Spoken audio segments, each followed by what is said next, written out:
Welcome back to Learn English with Stories 365.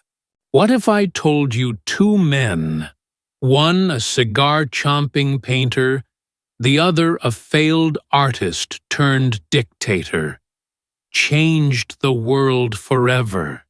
Welcome to an epic story battle that will surprise you, teach you, and help you learn English along the way. Today, we're asking a big question. Who shaped World War II more, Winston Churchill or Adolf Hitler? These two leaders could not be more different, but they had one fascinating thing in common. Both mastered public speaking to rally their nations. Churchill used his words to inspire hope and courage, while Hitler used his to spread hate and fear. Get ready for some shocking facts. Did you know Churchill painted over 500 paintings to relax from the stress of war? Or that Hitler banned leather coats because he was a vegetarian who loved animals? Crazy, right? Let's hear from them in their own words. Churchill once said, "Success is not final. Failure is not fatal. It is the courage to continue that counts." Meanwhile, Hitler told his followers, "Make the lie big, keep it simple, repeat it often." Two men, two totally different messages. In this video, we'll explore their shocking pasts, compare their legacies, and unlock powerful English lessons from their most famous speeches. So, stick with me as we dive into this wild ride through history. It's going to be exciting, emotional, and full of surprises. Part 1. The Highlight Reel. Let's jump right into the action with what I like to call the highlight reel. The moments that made Churchill and Hitler legends of World War II. Picture this. It's 1940, and London is under attack. Bombs are falling, buildings are crumbling, and people are scared. This was the Blitz, Germany's terrifying air raids on Britain. But here comes Winston Churchill, standing tall with his cigar and his gravelly voice, refusing to give up. His defiance during the Blitz inspired the British people to keep fighting, even when everything seemed lost. He went on the radio and told them, "We shall never surrender." His words were like a warm blanket on a cold night. They gave people hope and strength. Now, let's flip the story. Over in Germany, Adolf Hitler was doing something very different. He unleashed his blitzkrieg tactics, fast, brutal attacks that shocked the world. Tanks rolled in, planes screamed overhead, and countries fell one by one. It was his way of saying, "I'm in charge, and no one can stop me." The emotional impact of these two men couldn't be more opposite. Churchill lifted people up, while Hitler crushed them down. So, what did they actually achieve? Churchill's list is pretty amazing. He brought the Allies together: Britain, the United States, the Soviet Union, all working as a team to stop Hitler. Imagine trying to get all those big countries to agree. It's like herding cats.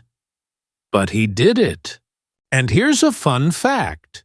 He even won the Nobel Prize in Literature for his writing and speeches.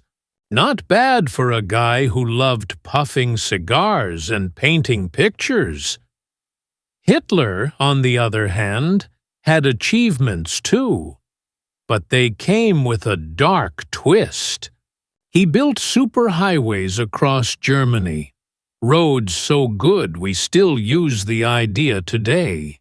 He also started Volkswagen, the people's car, to give regular folks a chance to drive.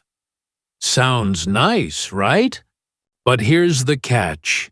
He also caused World War II, the deadliest war in history. Millions of lives were lost because of his hunger for power. His achievements might look shiny on the outside, but they hide a terrible cost. Now, let's sprinkle in some surprises, because these guys were full of them. Churchill's speeches are famous today. Everyone knows lines like, "This was their finest hour." But back then, some people laughed at him. They said he was too dramatic, like an actor in a play. Can you believe it? He kept going anyway, proving that resilience, sticking with it even when things get tough, pays off. Hitler's story has its own twist. Before he was a dictator, he wrote a book called Mein Kampf, full of his wild ideas. Guess what? It was a total flop at first. Hardly anyone bought it. But when he seized power, he forced people to read it. And suddenly, it was everywhere.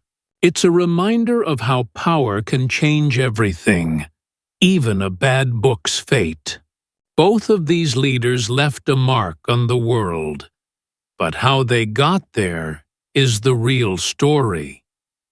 Churchill's defiance wasn't just talk. He lived it. During the Blitz, he'd walk through bombed-out streets, talking to regular people, showing them he cared. That's the power of persuasion. Making people believe in you because you believe in them. Hitler's blitzkrieg, though, was all about fear. He wanted enemies to feel helpless, like there was no way out. His ideology, his big, dangerous ideas, pushed Germany into war and left a legacy of destruction.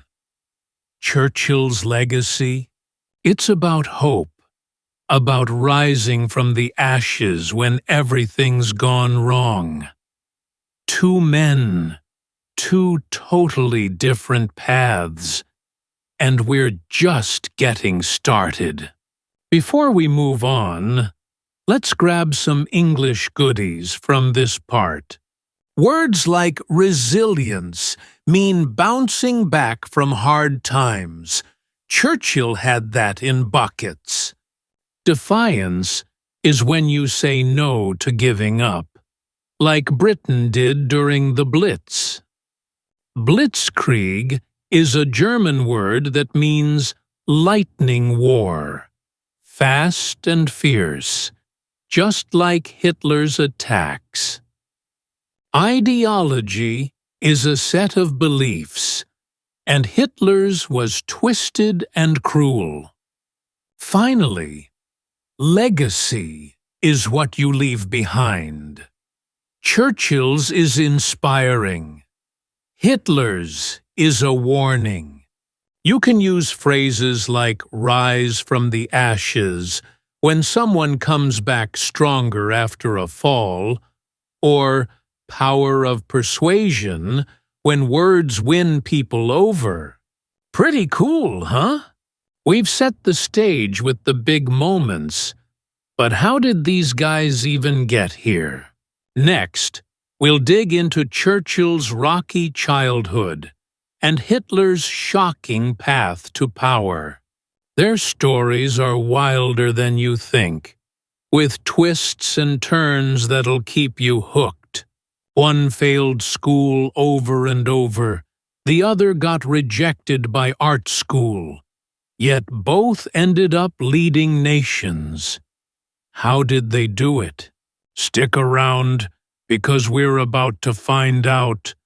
And trust me, you won't believe what happens next. Part 2. Churchill's Background.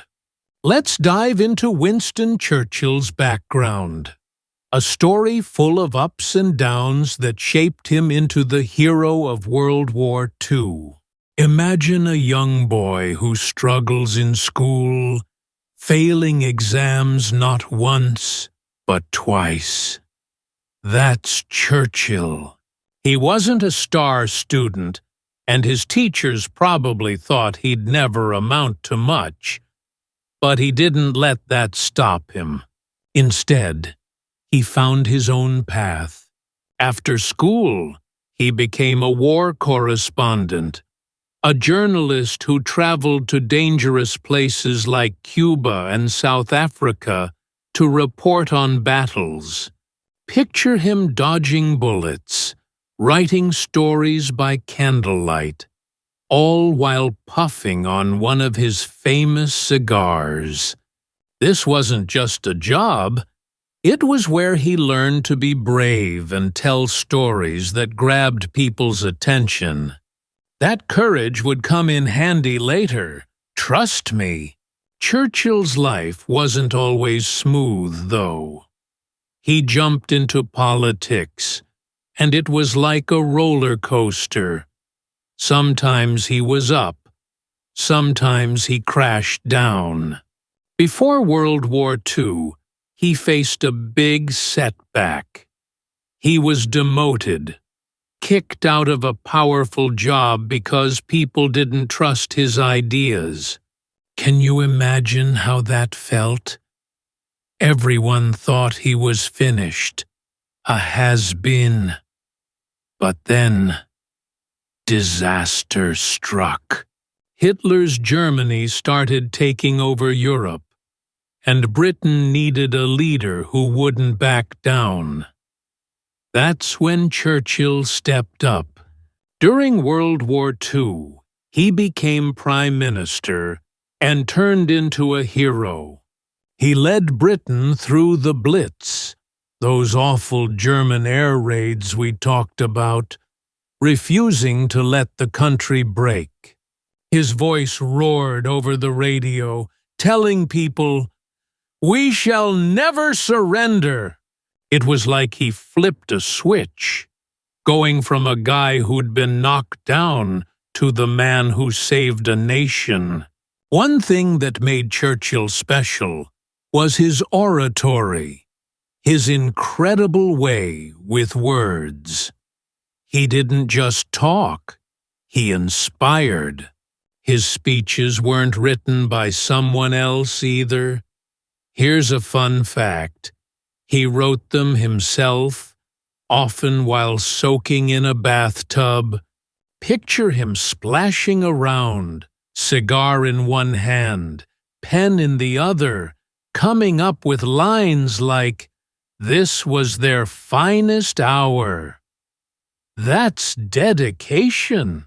He used words as weapons, fighting Hitler's armies with hope and grit.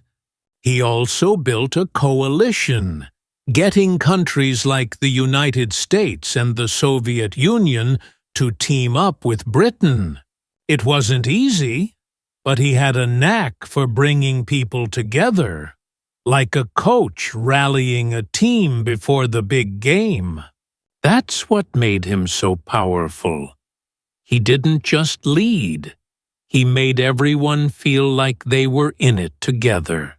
Churchill's story teaches us a big word: resilience. It means bouncing back when life knocks you down. And Churchill did that over and over. He failed school? No problem. He found a new way. Lost his job? He waited for his moment and came back stronger. Even during the Blitz, when bombs rained down, he showed the world what never surrender really means. Another word to grab here is politician, someone who works in government. Churchill was a master at it, even if he had rough patches. And Blitz itself? That's what the Germans called their air attacks. Fast, scary, and meant to break people's spirits. But Churchill wouldn't let that happen. He turned words into a shield, protecting his people when things looked darkest. Let's add some phrases to your English toolbox, too. Never surrender is perfect when you want to say you won't give up, no matter what. Say it out loud. It feels strong, doesn't it? Then there's words as weapons. Churchill didn't have a sword or a gun, but his speeches hit harder than either. You can use that phrase when someone's words change everything, like a teacher inspiring a class or a friend cheering you up. Churchill's whole life was about pushing forward, even when the odds were against him. It's a lesson in not letting failure define you, but letting it fuel you instead. So, how does a kid who flunked exams end up saving democracy? It's all about grit and guts. Churchill wasn't perfect. He made mistakes. He doubted himself sometimes. But he kept going.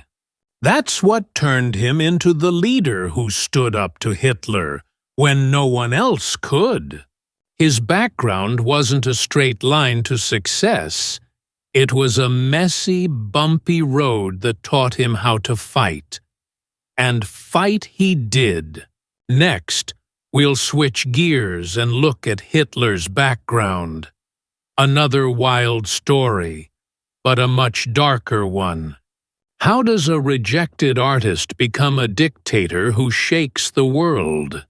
Get ready, because his path is shocking, twisted, and totally different from Churchill's. You won't want to miss it. Part 3. Hitler's background. Now, let's turn the page to Adolf Hitler's background.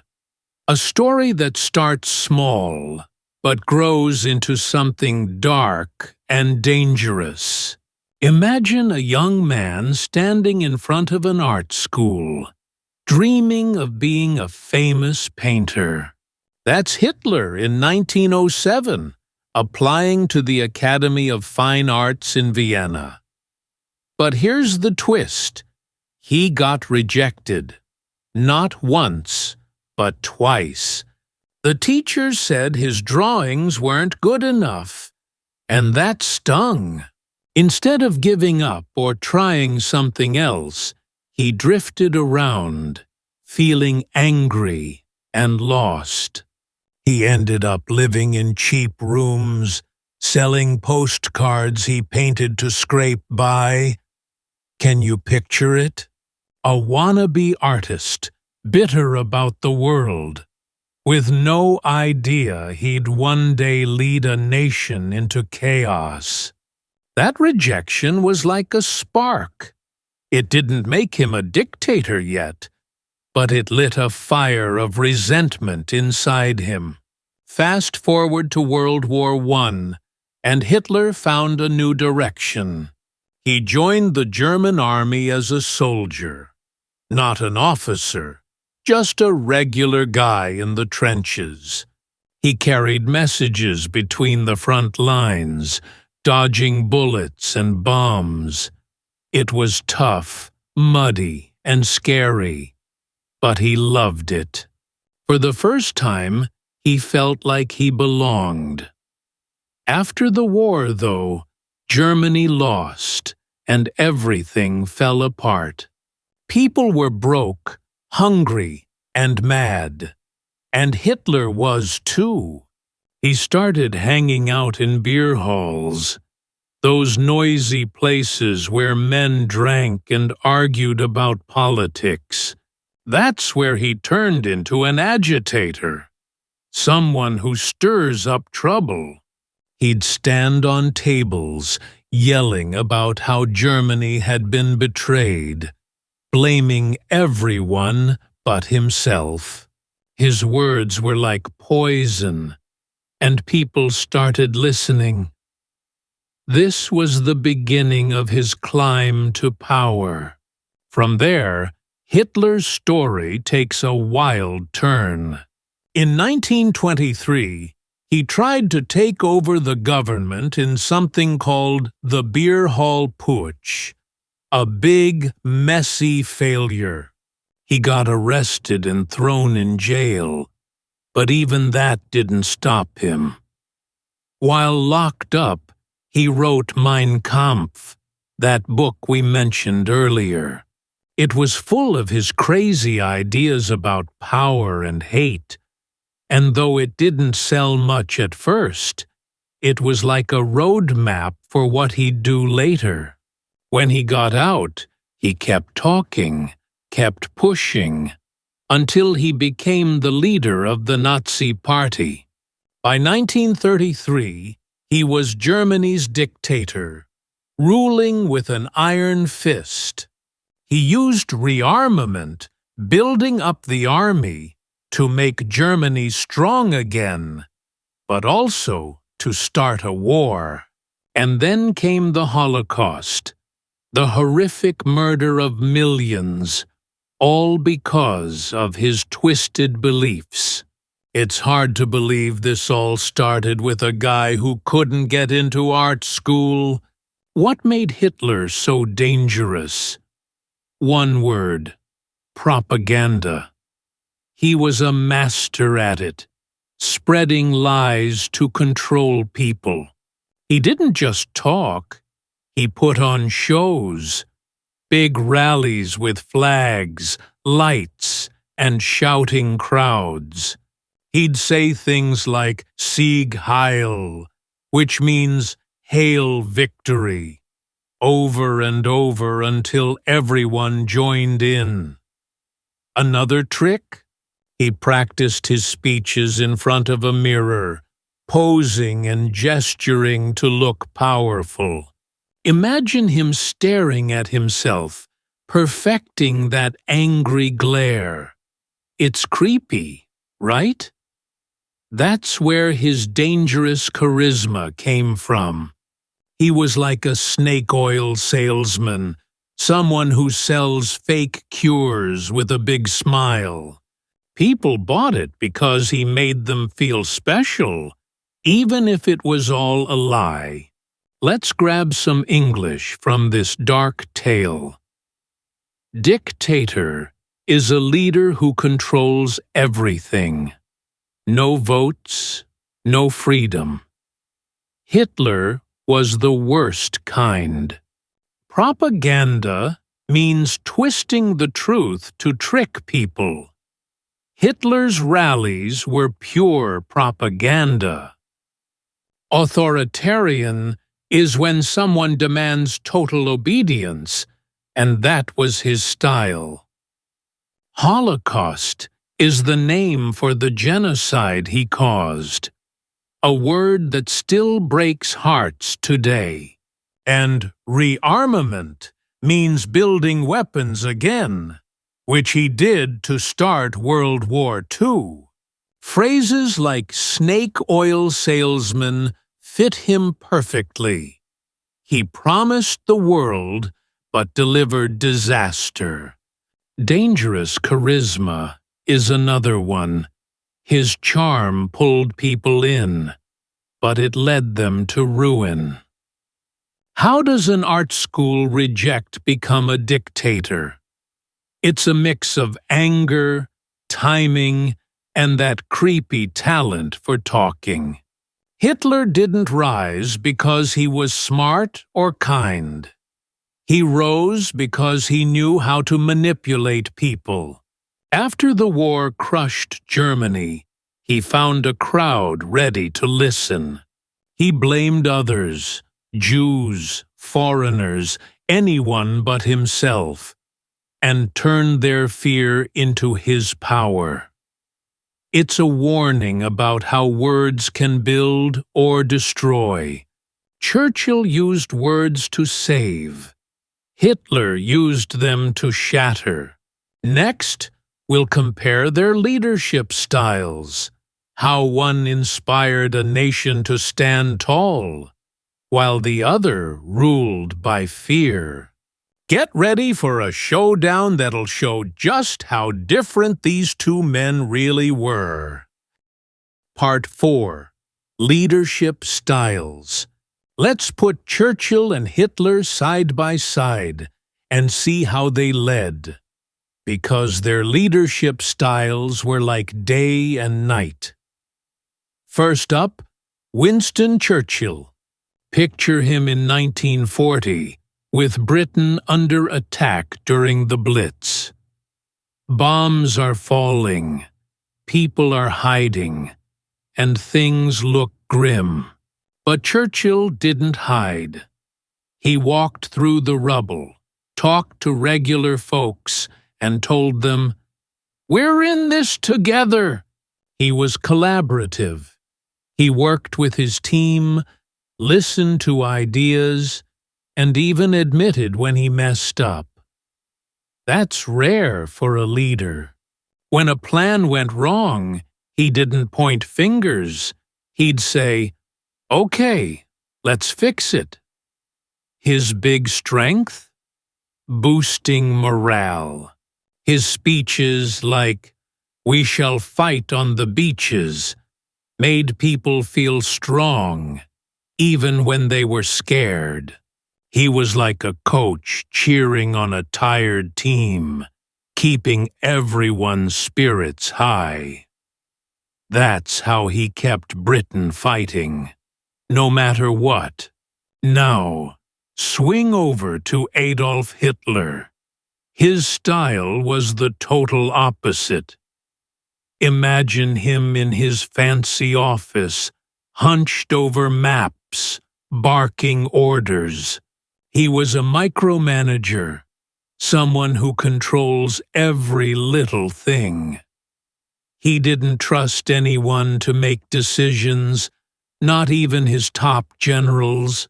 If a battle failed, he'd scream and blame everyone else, never himself. Hitler ruled by fear, not teamwork. His soldiers followed him because they had to, not because they wanted to. He'd punish anyone who disagreed, making sure no one dared to speak up. Where Churchill lifted people up, Hitler pushed them down.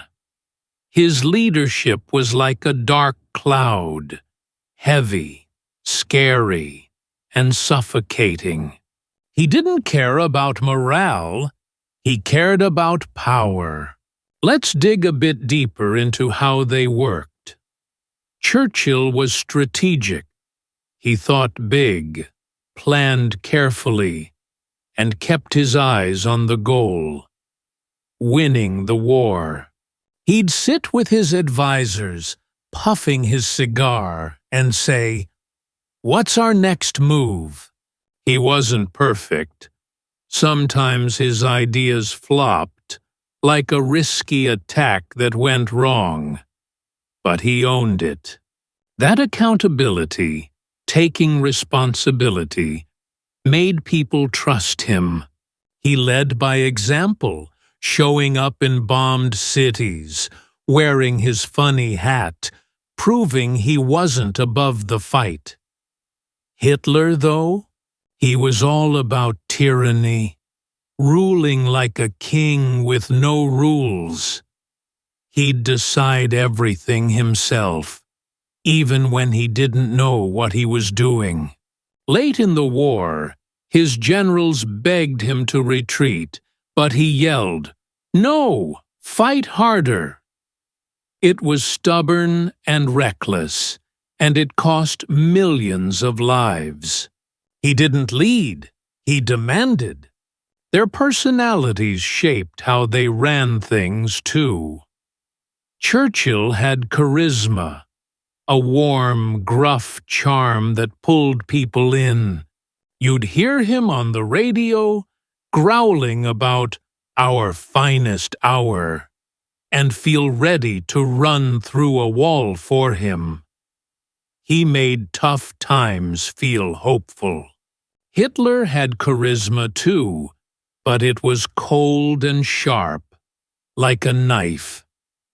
At his rallies, he'd whip crowds into a frenzy, shouting about enemies and victory. It worked, but it was fake. He used that charm to divide and conquer, splitting people apart instead of bringing them together. Churchill's leadership built a team. Hitler's built an army of robots, all too afraid to think for themselves. Here's some English to tuck into your pocket. Strategic means planning smartly, like Churchill did with the Allies. Morale is how people feel. High morale means they're motivated. Low means they're down. Churchill was a morale machine. Charismatic is that special spark some leaders have. Both men had it, but in opposite ways. Tyranny is cruel, unfair power, Hitler's specialty. And accountability is owning your actions, good or bad. Churchill showed it, Hitler didn't. Phrases like "lead by example" fit Churchill perfectly. He didn't just talk, he showed up. Divide and conquer was Hitler's trick. Break people apart to win. Cool, right? So, why does this matter? Churchill's style saved Britain because it gave people hope and a reason to fight. He wasn't a superhero. He doubted himself sometimes. But he pushed through, and that inspired everyone. Hitler's way? It worked for a while because fear is a strong whip. He steamrolled countries early on, but it fell apart. His soldiers got tired, his plans got sloppy, and his blame game couldn't hide the truth. He was losing. Churchill's leadership was a light in the dark. Hitler's was a shadow that swallowed everything. It's a lesson. Leading with heart builds something lasting, but leading with terror burns out fast. Next, we'll zoom into their propaganda machines, how Churchill used honest words to unite, while Hitler twisted lies to control. It's another showdown that'll blow your mind. Two leaders, two ways of talking to the world, and the difference changed history. Stick around, because you won't believe how they pulled it off. Part 5. Propaganda Machines. Let's crank up the volume and compare how Churchill and Hitler used propaganda. The art of winning hearts and minds. First, Winston Churchill. Imagine it's 1940, and Britain's in trouble. Bombs are dropping, and people are huddled around their radios, waiting for hope. That's where Churchill shined. He used radio broadcasts to talk straight to the nation, his gravelly voice cutting through the static. He didn't sugarcoat things. He was honest about the challenges. He'd say, "The news is bad, but we'll fight on." That honesty built trust. His famous speeches, like "We shall never surrender," weren't just words. They were a lifeline. He painted a picture of Britain as tough and united, a little island that wouldn't break. His rhetoric, his way of speaking, was simple but powerful, full of hope and grit. He didn't need fancy tricks. He just told the truth and made people believe they could win. Now, flip the dial to Adolf Hitler. His propaganda was a whole different beast. Picture giant rallies, thousands of people cheering, flags waving, and lights blazing. Hitler didn't just talk. He put on a show. He used films, like ones showing German soldiers looking invincible, and massive events to make himself seem larger than life. His speeches were loud, angry, and repetitive. Think Sieg Heil, chanted over and over until it stuck in your head. He twisted the truth, saying Germany was perfect and everyone else was the enemy. He loved scapegoating, blaming Jews, foreigners, anyone he could point a finger at, to fire up his followers. Where Churchill built unity, Hitler used manipulation, tricking people into hating instead of thinking. His propaganda was like a hammer, smashing doubt and forcing loyalty. How did they pull it off? Churchill kept it real. He'd sit in his office or his bathtub, writing speeches that hit hard.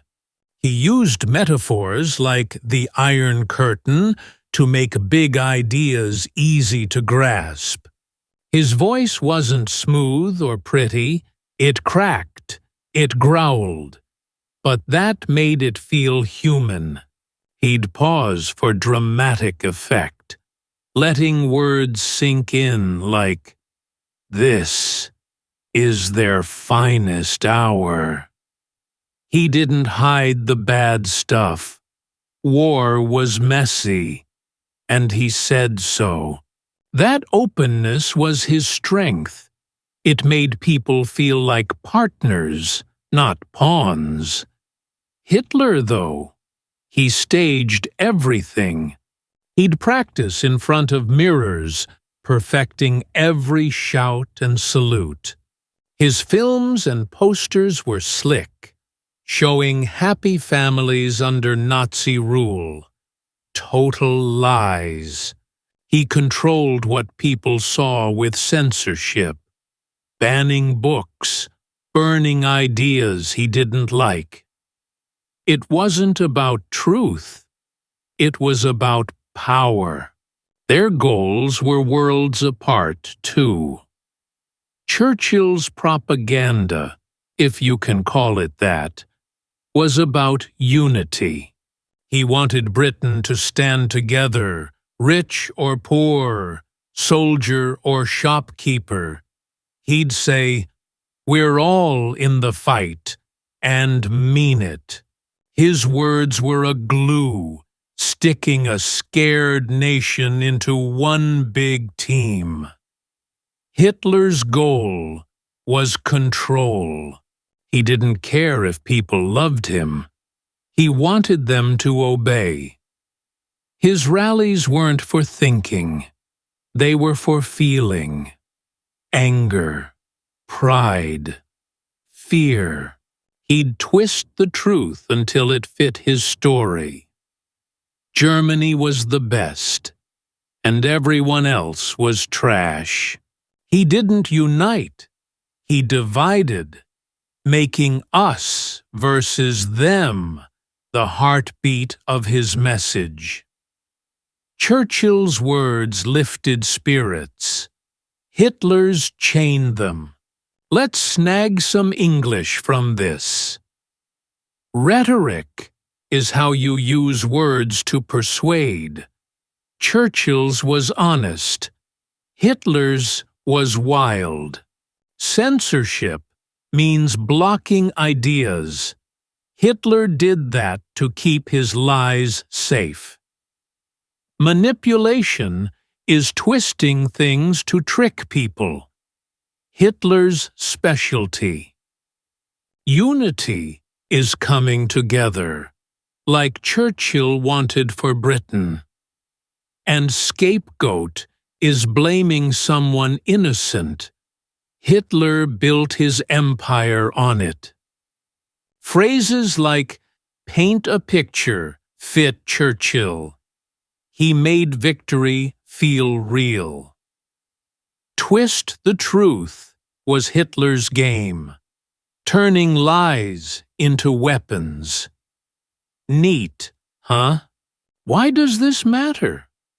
Churchill's way worked because it was human. People aren't dumb. They can smell a fake. His broadcasts didn't just cheer.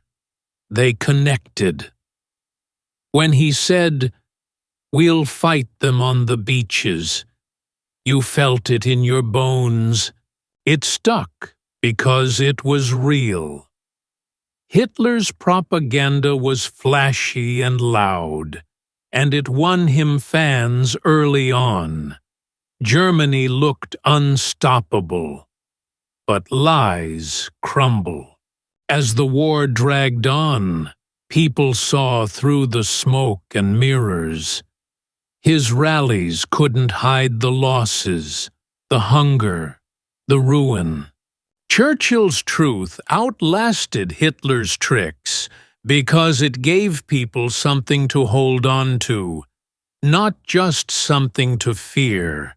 Next, we'll check out their lasting legacies, how Churchill became a hero of democracy, while Hitler left a warning we can't ignore. It's the final showdown of what they built and what they broke.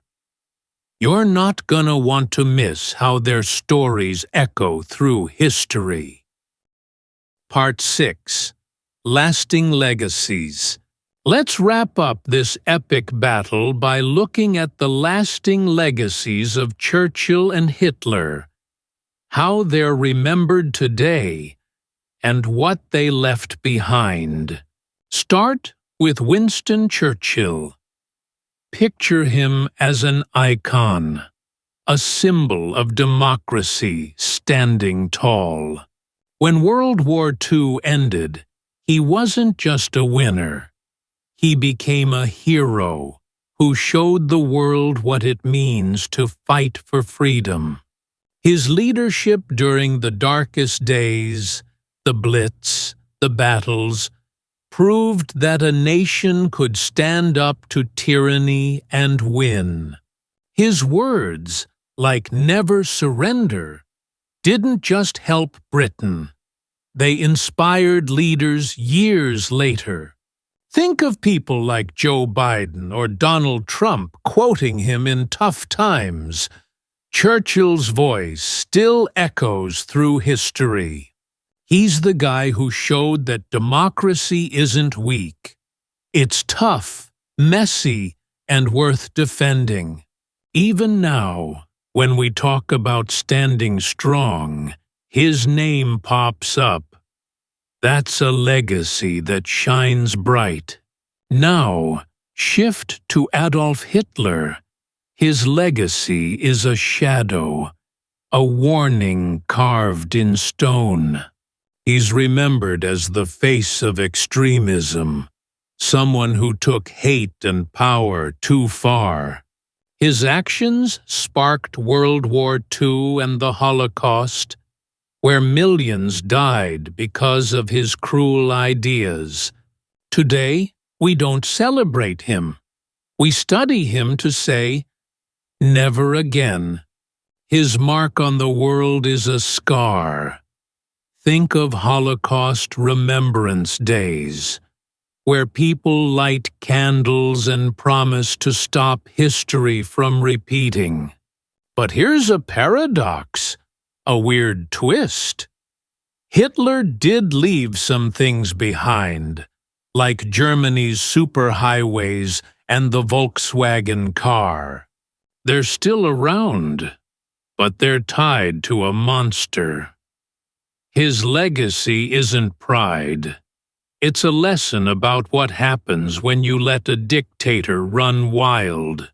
It's heavy, dark, and unforgettable. How did they build these legacies? Churchill's came from grit and heart. He wasn't perfect.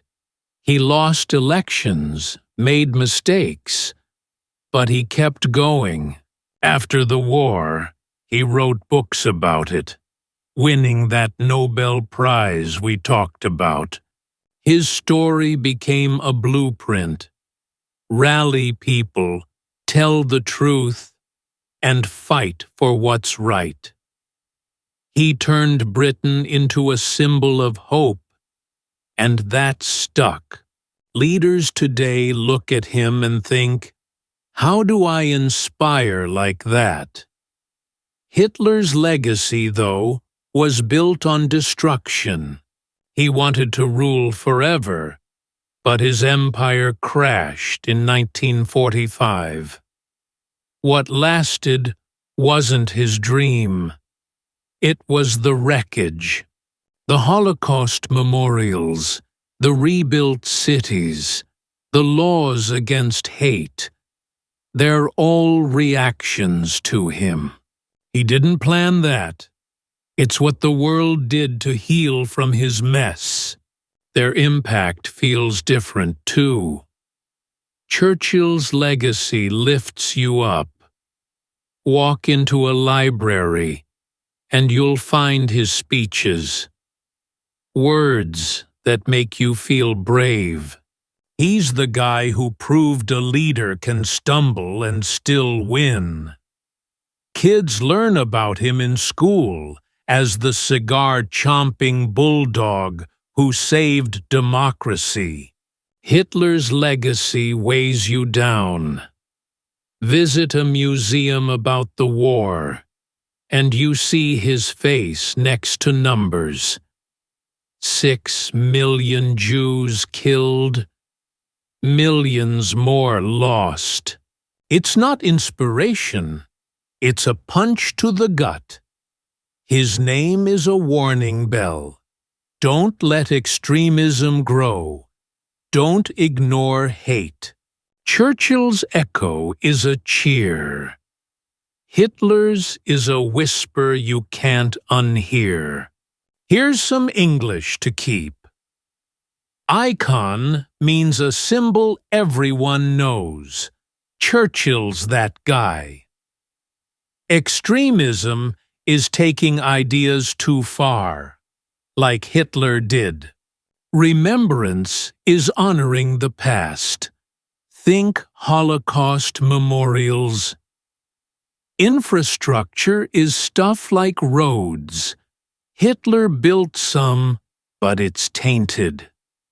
And paradox is when something's true but weird, like Hitler's highways still being useful. Phrases like echo through history fit Churchill. His words keep ringing. Never again is for Hitler. A promise to stop evil. Powerful, right? Why does this hit so hard? Churchill's legacy lasts because it's human. He wasn't a saint. He could be stubborn, even rude. But he cared. When he said, "This was their finest hour," he meant everyone, not just himself. That connects. People want leaders who feel real, who fight for them. Hitler's legacy sticks because it's a nightmare we can't forget. He promised a perfect world and delivered hell. The contrast is stark. One built hope, the other broke it. Churchill's story says, "You can rise." Hitler's says, "Don't fall this far." Together, they show how one person can tip the world one way or another. Next, we'll zoom into the English lessons, how Churchill's metaphors and Hitler's repetition shaped their messages. It's a fun dive into language that'll boost your skills. 2 leaders, 2 styles, and a ton of words to learn. You're gonna love how their speeches unlock new ways to talk. Part 7. English Learning Focus. Let's switch gears and have some fun with English, using Churchill and Hitler's words to level up your language skills. These 2 leaders didn't just change history. They used powerful tricks in their speeches that we can learn from. First, let's look at Churchill's magic, his metaphors. A metaphor is when you say something is something else to make it vivid. Churchill was a master. He'd say things like Iron Curtain to describe the divide between free countries and communist ones after the war. Imagine a heavy, clanging curtain dropping. Scary, right? That's the power of a metaphor.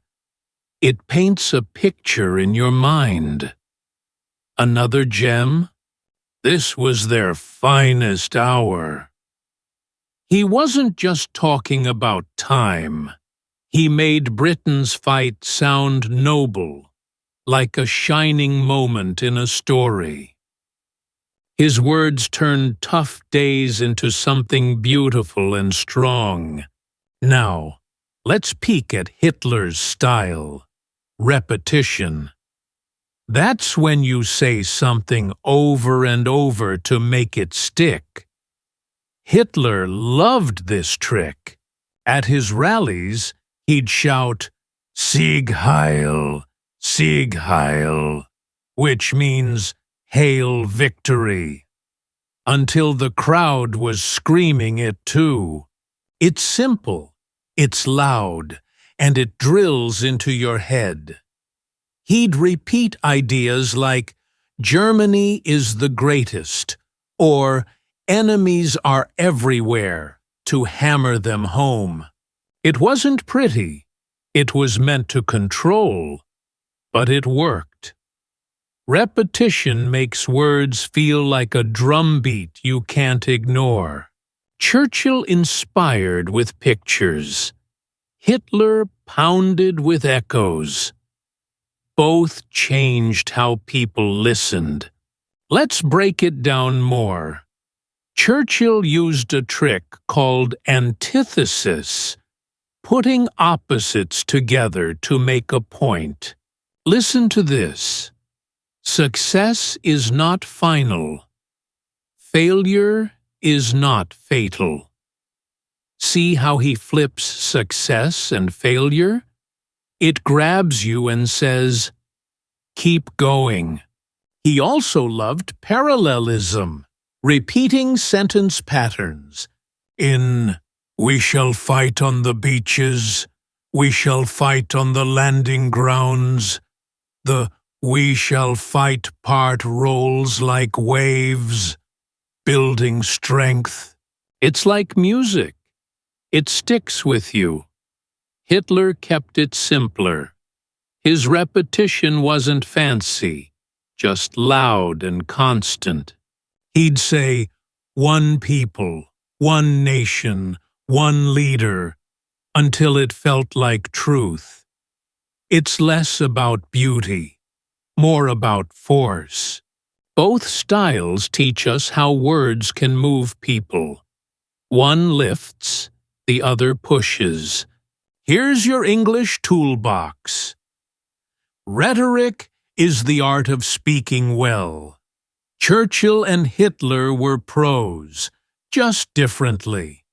Metaphor is Churchill's paintbrush. Try saying, "Life is a journey," next time you chat. Repetition is Hitler's hammer. Repeat, "I can do it," to feel strong. Antithesis is opposites clashing. Think, "Love hurts, love heals." And parallelism is matching patterns. Say, "I run, I jump, I win," for rhythm. Phrases: "Turn the tide" is Churchill's. It means changing luck, like winning after losing. Paint a picture is making ideas clear. Use it to explain stuff. These are fun and easy for A2, B1 learners like you. Why's this cool? Churchill's metaphors make English exciting. You can describe anything big or small with them. Next time you're tired, say, "I'm climbing a mountain." It's more fun than, "I'm exhausted." Hitler's repetition shows how to stick in someone's mind. Want a friend to remember something? Say it twice. "Call me, call me." Their tricks aren't just history. They're tools for you. Churchill's words make you sound wise. Hitler's make you sound firm. Mix them up, and you'll talk like a leader. Let's try it out. Imagine you're motivating a friend. Channel Churchill. This is your finest hour. Your struggle is a storm, but victory is the sun. Now, try Hitler's way. You are strong. You are strong.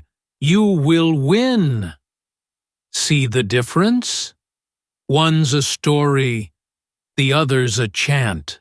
Play with these in class or with friends. Say how your day was with a metaphor. "It was a roller coaster." Or repeat a goal. "I'll study. I'll study." You'll sound awesome and remember more English. This is where their speeches turn into your superpower. Churchill's metaphors let you dream big. Describe a rainy day as a gray blanket and watch people smile. Hitler's repetition builds confidence. Say, "I'm ready, I'm ready," before a test. You don't need to lead a nation. Just ace your next conversation. Next, we'll wrap it all up with a conclusion, tying their stories together and giving you a fun challenge. Get ready to pick a side and share your thoughts. Here we are at the end of our wild ride. Time to tie it all together. Winston Churchill and Adolf Hitler. One saved democracy, the other nearly destroyed it. But both showed us how words can shape history. Churchill stood up when bombs fell, using his voice to lift Britain from the ashes. His metaphors, like Iron Curtain and Finest Hour, turned fear into hope, proving a leader can stumble and still win. Hitler, though, he built a nightmare with lies and repetition, shouting, "Sieg Heil!" until it drowned out the truth. His path wrecked millions of lives, leaving a warning we still hear. Never again.